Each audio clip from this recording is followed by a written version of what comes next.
Welcome to Capital City News, your source for staying informed and engaged with Salt Lake City government. I'm your host, Brian Young with Salt Lake City TV. On our episode today, we have an interview with Sophia Nicholas, who's the Sustainability Deputy Director, to talk about the Solar Salt Lake City program. For our History Minute, we talk about Revenge of the Ninja, an infamous film shot here in Salt Lake City. Before we get to those, let's take a look at our legislative update, our look back, our look ahead, and of course, our road construction update. At its August 16th meeting, the City Council voted to add an $85 million general obligation bond for parks and public lands projects to the November ballot, and they also approved a proposed $67.5 million sales tax revenue bond.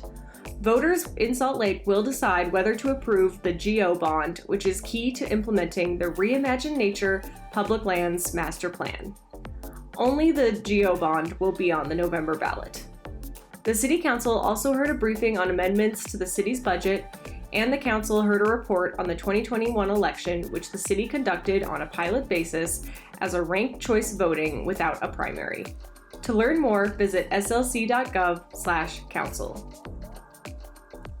Salt Lake City Mayor Aaron Mendenhall, Salt Lake City School District staff and students, UTA staff, and the Salt Lake Education Foundation celebrated an innovative new program that will give free transit passes to K-12 students and staff in Salt Lake City School District. This is an equitable collaboration that will make a positive difference for Salt Lake City families as well as our community's air quality. These transit passes are a big deal. It's about so much more than just expanding the already awesome school bus network. It's about literally creating pathways for you as our future, our students today, to say yes and to have your city, your school district, and your transit agency understand how important you are and put you at the top of our priority. So to 21,000 of you, we love you. We want you to succeed. The passes will be available beginning with the 2022 through 2023 school year and will be valid on UTA bus, TRAX, the S-Line streetcar, and UTA On Demand. In Salt Lake City's hot and dry climate, trees need to have supplemental watering to survive. It is the responsibility of the adjacent property owner to water trees in the park strip. Salt Lake City Urban Forestry provides a watering bag with each newly planted tree. If you need any help figuring out tree watering and other ways to help with water conservation, visit the city's website for ideas. Salt Lake City has begun installing 20 miles per hour speed limit signs throughout the city, marking the final step of implementing a recently adopted ordinance that lowers the speed limit from 25 miles per hour on local streets. The ordinance impacts approximately 420 miles, or 70% of the city's public streets. Replacing the approximately 575 signs from 25 miles per hour to 20 miles per hour will continue into August in order to increase safety on city streets. While lowering the speed limit is an important move, city officials recognize that this is only the first step towards safer, livable streets. Road construction continues in Salt Lake City, and for our update this week, we're going to take a look at 200 South and Main Street. You may have noticed that Main Street resurfacing has been going on for the past few weeks. Prep work included crack seal and inlays, and chip seal aggregate has now been put down to prolong the life of the road. Once the seal has been completed, a new striping pattern is put on top. The new street design includes going from 2 lanes each way to 1 lane each way, as well as providing designated bike lanes separate from street parking.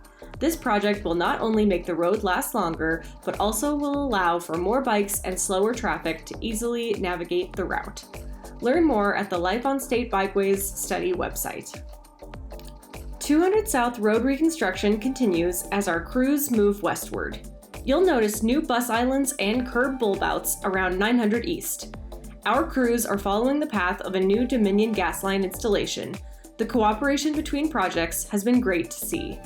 The primary amount of work currently is between 400 and 500 East, so be aware and drive slowly through construction zones. We're looking to be at 200 East by the end of this year. Learn more at 200southslc.com. That's it for our road construction update this week. Remember, if you want to keep up to date on these projects or any others, visit us at slc.gov/construction. For our interview this week, I spoke with Sophia Nicholas, the Deputy Director of the Salt Lake City Sustainability Department, about the Solar Salt Lake program.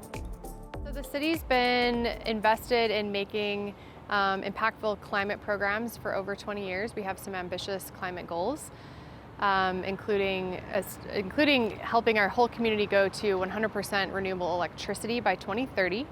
While we've been focusing on the utility scale with that goal, we also recognize the importance of rooftop solar. So that's the solar that goes on your homes, it goes on businesses, just your individual structures. And for the last year, our department has been working to develop a request for proposals, and we put that out looking for a local solar installer that could offer a discount for a bulk purchase just for Salt Lake City residents. And we're calling it Solar Salt Lake, and we launched it at the beginning of August, and it offers a small discount depending on the nature of your home and your needs for up to 50 Salt Lake City residents. Go to our website, solarsaltlake.org. You can check the status there. We've had a lot of interest in the program already, but we will be keeping the registration, the interest enrollment form open until September 2nd or until we reach 50 confirmed contracts. So on that website, you can see more about the workshops that we have coming up. We have a whole list of frequently asked questions. You can learn about solar, you can learn about the nuts and bolts of the program. And we hope you'll check it out. Solar is a really important way that we can improve not only our climate resiliency, but it typically will save residents money on their electricity bill. We've certainly seen that with the city. Salt Lake City has invested in solar on over 12 of our buildings over the last 10 years, and it's been a fantastic resource for us as a city, and we wanted to make that available to our residents at a discount, make it easier for residents to go solar as well.